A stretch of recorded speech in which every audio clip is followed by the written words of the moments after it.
Kwenu, kwezenu, mwana, zona, umuzo Paulo. Ndi bayi, ndize mboleze emekwe na yaji. Echibo pa yaji li ikosila mmemme binongwe. Echibo hera alabata ngene wano, ngene ugwe. Igweje euteke, kuonye tumulai si boda.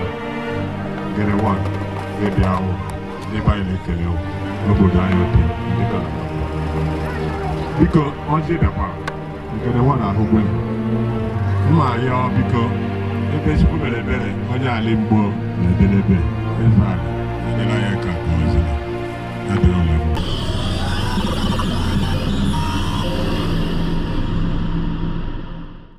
na-asụrụ m egwu asụ donu mma ekweru m ekwe na nke mmerụ ngụpụta kacha ụtọ ya bụ siri ike rinne na ọ bụzi nka ka iji arị ya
Osolonye ameta Mgbowo Jemba.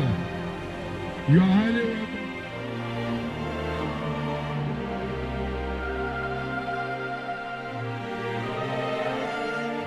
Okay, this is a cultural thing.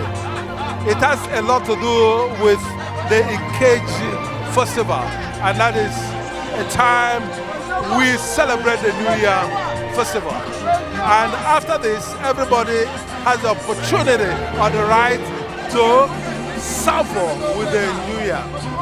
You have seen exactly what transpired. It's a signal for all of us to go home, eat as much as possible, as much as your pocket can finance. All right? So it is extremely very important for any woman. You cannot eat the New Year without this. Okay? It has to go through. It's a 1 week affair, but like this is the end. All right? And after this, you are free.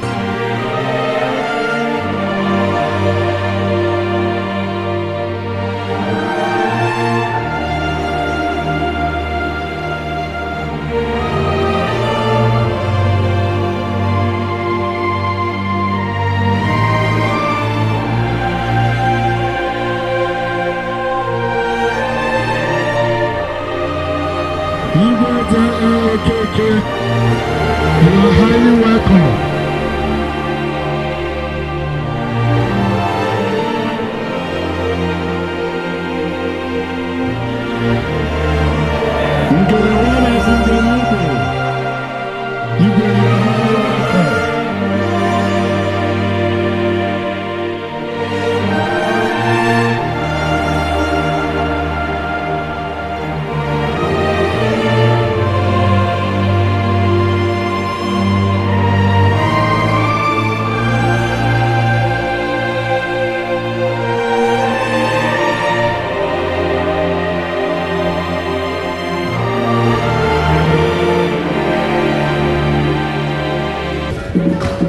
by now, premises of Boys Secondary School.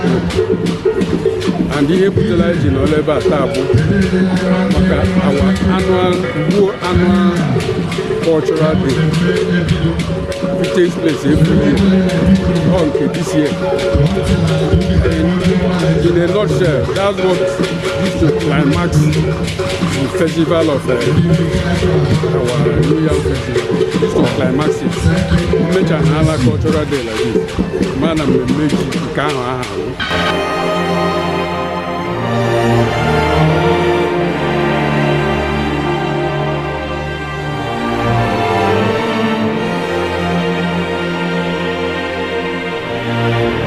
Okay, emume a bụ emume anyị kpọrọ asụrụ oyibo cultural day, but anyị na-egosi ọdịnala be anyị bụ Mgbo. So anyị erigwo ji anyị fụọ ahịa taa bụ anyị na-egosi ụwa ihe dị na be anyị bụ ọdịnala Mgbo Olese.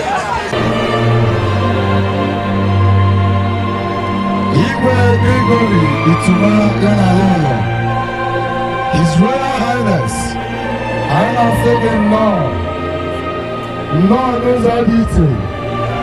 No knows all detail. Igwe Alolo, Gregory Ituma, you are highly welcome. Anasege Igwe His Royal Highness, Igwe Gregory Ituma, I na say no. Get a law na entourage. No cabinet in here. Here's a question.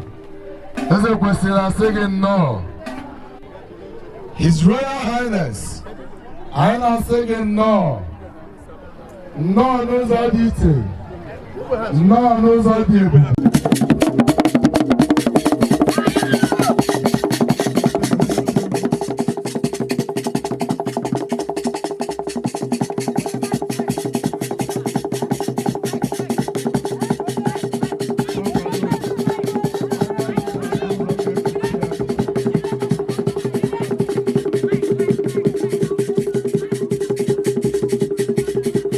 Igwe Gregory Ikwu Ituma onye ma 2 ekpelato Mgbo.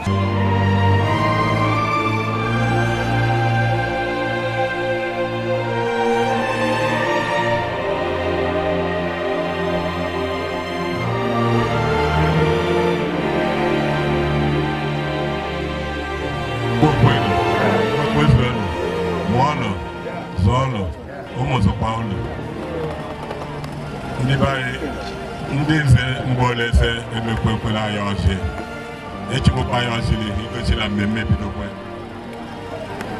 echibo ohere alabata ngene one ngene ugbo igwe je okeke bụ onye dumula anyị si ugbo bịa ngene one ebe ahụ ndị banyere ekele obodo anyị ụtọ ndị ga biko ọjị dakwa ngene one ahụgwe mma ya biko ebe Chukwu mere ebere onye ala Mgbo na-edelebe eze ala nyere anyị ka ọzọ. Ala mbido m na-ekele ndị ogbuzuru ndị otidu ndị kịtịnkị ndị ọgbarụ igwe na-ekele igwe anyị Chineke mere ya nọdụ n'etiti anyị taa na ọdịda anọdụ aga na-ekele igwe nwanne anyị isi ugwu bịa ịbịa nọnyere anyị maka ihe ama anyị na-eme taa igwe ọla adịla ụlọ mma gụla ndị so bịa achị m ndụ nwoke ndụ nwaanyị na-ekele ndị nze na-ekele ndị ọzọ ọkachasị ndị meresa ahụ na ihe a na-eme taa na-aga n'ihu ma obere ndụmọdụ m nwebo onye ọbụla Chineke mere ya nọdụ n'ọnọdụ ọbụla ihe o kwesịrị ide eme bụ ịhụla udo bụ ebe ọbụla ọ nọ.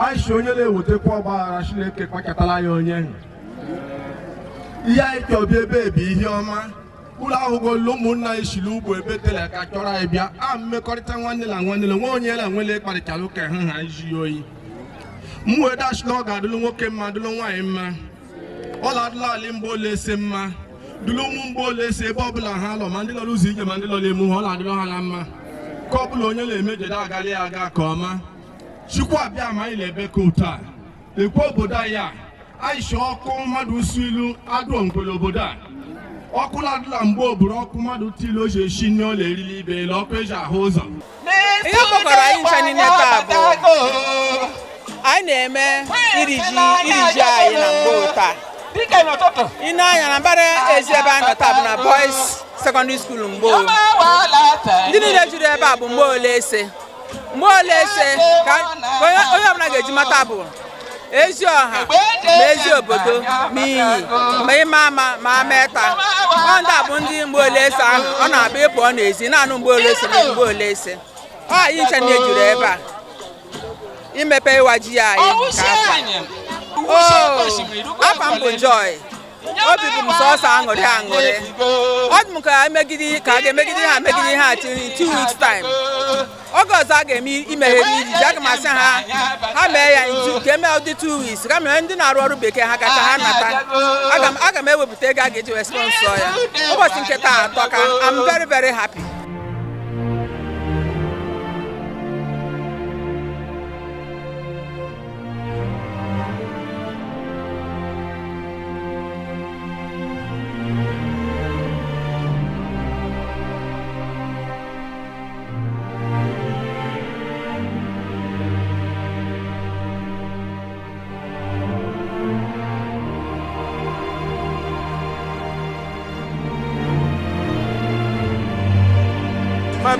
My message is very clear.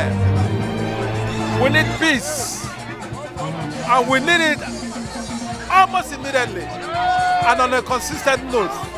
We have suffered a lot of predicament as a result of the fact that this place has not been peaceful to a point. But I thank God we are peaceful, and that is why you can see everybody's here enjoying. So I want to appeal to our people to live up to expectation.